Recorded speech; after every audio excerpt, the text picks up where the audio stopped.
Okay, we're down at the shop today. This is probably the first time that I've actually got this razor outside of the shop. There's still snow on the ground for the season. And basically what I'm going to do today is just go through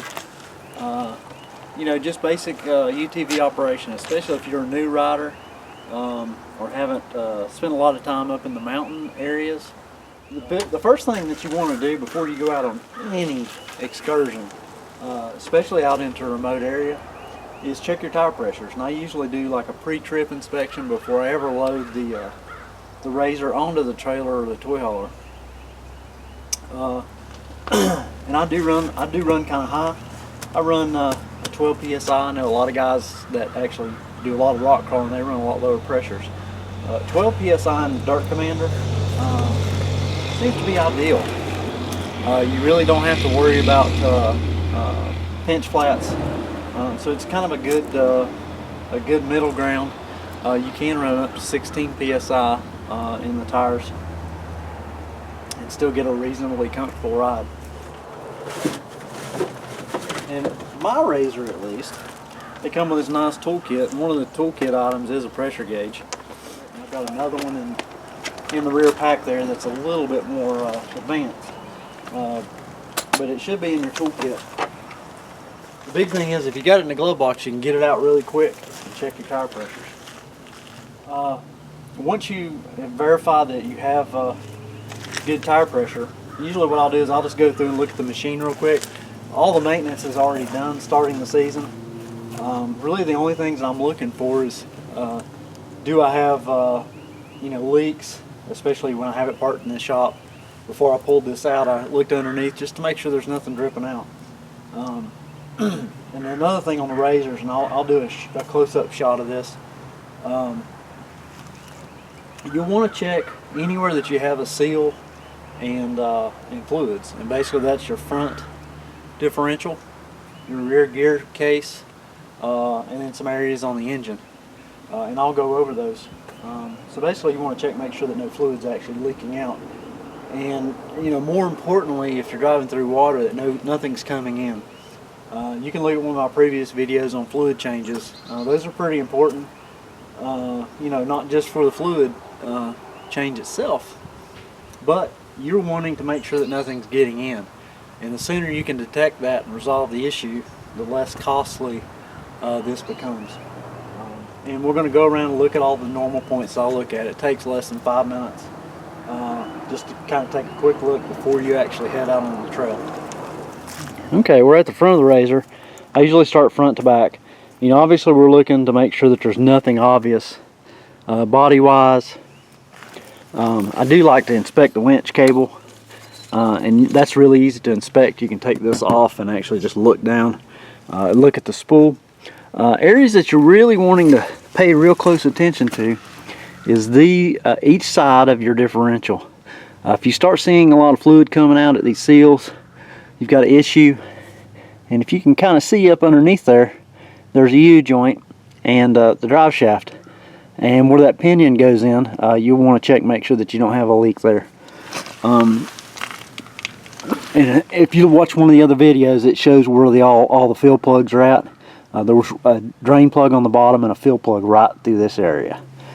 Just make sure that those aren't leaking. And like I say, I do change my differential fluid yearly, and it's just a good idea. I have not personally had any major issues, but I have changed folks, help assisted with changing fluid. And found problems, and the quicker you find it, usually the cheaper it is to get it fixed. Another thing you'll want to check, I know in my 900 and my 800 I had this style seat belt. You actually want to make sure that this little ball lock system's lubricated. That makes it really hard to get engaged and lock. These PRP belts, I haven't had to bother them. I have a feeling they have a little bit different metal used in this spring assembly that doesn't corrode as bad as the other one did. But the previous, my 800, this was always a yearly thing. I would have to start the year and actually lubricate this area right here. Another thing, if you've got a parking brake, you'll want to lubricate that. That'll start getting stuck. One thing that I've started doing,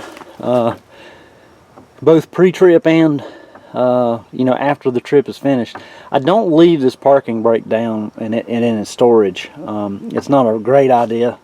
Everybody accidentally forgets, and it really hasn't caused an issue, but you don't want to keep hydraulic pressure in your brake system, because basically if you do have a leak or something, it's just going to push brake fluid out onto the ground. I kind of just check, make sure everything's where it's supposed to be. The most important thing, always check your fire extinguisher. If you don't have a fire extinguisher, I highly recommend you get one. Another thing you'll want to look at just real quick, make sure that your voltage regulator wiring is okay. It doesn't take a whole lot for a tree limb to get up in there and bite that.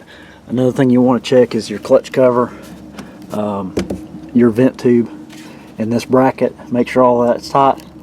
Obviously, I grease the unit at a different time, so it's not really part of the pre-trip inspection. But I do like to look and see if there's anything wrong with those fittings at all. Shocks, take a quick look at those. Another thing, I just want to check, make sure my spark arrestor is there. I clean this annually, and it's something you want to check and make sure it's in place before you go riding.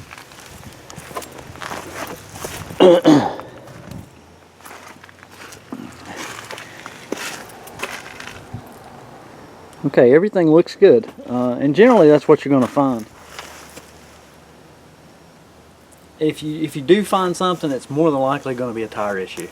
Most of the time, most bad trips that I've taken have been, somebody's left the parking lot with a low tire or a tire problem that is way easier to fix in the parking lot where we have tools than trying to fix it out on the trail.